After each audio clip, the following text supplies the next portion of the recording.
સુરતમાં સાણિયા ગામની જમીનને માથાકૂટ છે। ડેપ્યુટી મેયરના પુત્ર અને ગામના સરપંચ બવાલ થઈ। ગામની જમીન પર પહેલા નોનવેજ હોટલ હોવાનો આરોપ છે। હવે એક લારીની બાજુમાં જ પાનનો ગલ્લો બનતા વિવાદ થયો છે। ગૌચર જમીન પર પાનનો ગલ્લો બનાવવાનો પણ સરપંચનો આરોપ છે। ડેપ્યુટી મેયરના પુત્ર અને સરપંચ વચ્ચે જોરદાર બોલાચાલી થઈ। વિવાદ અંગે જાણ થતાં જ પોલીસ સ્થળ પર પહોંચી હતી। સણિયાકંડે ગૌચરણની જગ્યા છે। આ જે પ્લોટ ઉપર એમણે ગેરકાયદેસર પાઇપો નાખીને જે માટી પુરાણ કર્યું છે એ 77 નંબરની અમારી ગૌચરણની જગ્યા છે ગામની। એ વારંવાર ગ્રામજનોએ મને રજૂઆત કરી છે કે આ ગૌચરણનું દબાણ દૂર કરવું જોઈએ।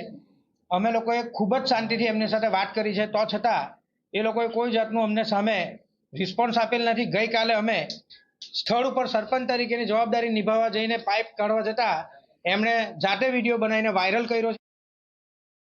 જે સુરત મહાનગરપાલિકા અંતર્ગત હદ વિસ્તારમાં જે બનાવ બન્યો છે, ચાર વ્યક્તિ એક્સપાયર થયા છે।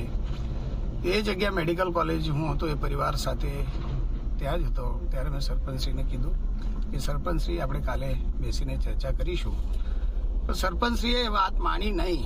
પોતે જીસીબી લઈને આવ્યા અને એક બાજુ ખોદાણ કરવા લાગ્યા અને કહેવા લાગ્યા કે અમારી ગૌચરની જગ્યા છે, આ જગ્યા અમારી છે, એટલે તરત જ ખોદકામ એને ચાલુ કરી દીધું। એટલે એ વાત પર રીતચીત થઈ।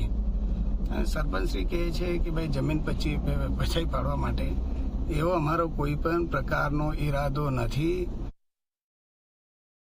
ઘટના ઘટી ગૌચરની જગ્યામાં દબાણ કર્યું છે ડેપ્યુટી મેયરના છોકરાએ। દબાણ કર્યું છે તે આ રીતના દબાણ તો નહીં થાય ને। જે જગ્યા એને ભાડે લીધી છે એ જગ્યામાં એ ગમે કરી શકે, પણ ગામની જગ્યા છે, ગૌચરની જગ્યા છે, સરકારી જગ્યા છે, એમાં તો દબાણ નહીં કરાય ને। જે જગ્યા આપણે મારા નાનલા ભાઈએ રેન્ટ પર લીધેલી છે પાર્ટી પ્લોટ માટે અને હોટલ માટે ભાડેથી લીધેલી છે જગ્યા, તો એ જગ્યા ઉપર પહેલાં હોટલ ચાલતી હતી, હમણાં હોટલ બંધ છે અને એક પાનનો ગલ્લો ચાલુ કરવામાં આવેલો હતો। એ જગ્યા અમારી પ્રિમાઇસીસમાં હતી પાનના ગલ્લાની, તો છતાં જસપાલભાઈનો ફોન આવ્યો કેમ કે આપણા ગામની હદમાં આપણે પાનનો ગલ્લો ચાલુ નહીં કરવાનો, આપણે પાનનો ગલ્લો બંધ કરી દીધેલો હતો। ઘણા બધા ગલ્લાઓ ચાલુ છે અને આપણો જે પાનનો ગલ્લો છે એ આપણી પોતાની પ્રિમાઇસીસમાં છે, આપણી પોતાની જગ્યામાં છે, ગૌચરની જગ્યામાં નથી। એ ગલ્લો બંધ કર્યા પછી આજે લગભગ 8-10 દિવસ થયા છે, ઈંડાની એક લારી ચાલુ થયેલી છે।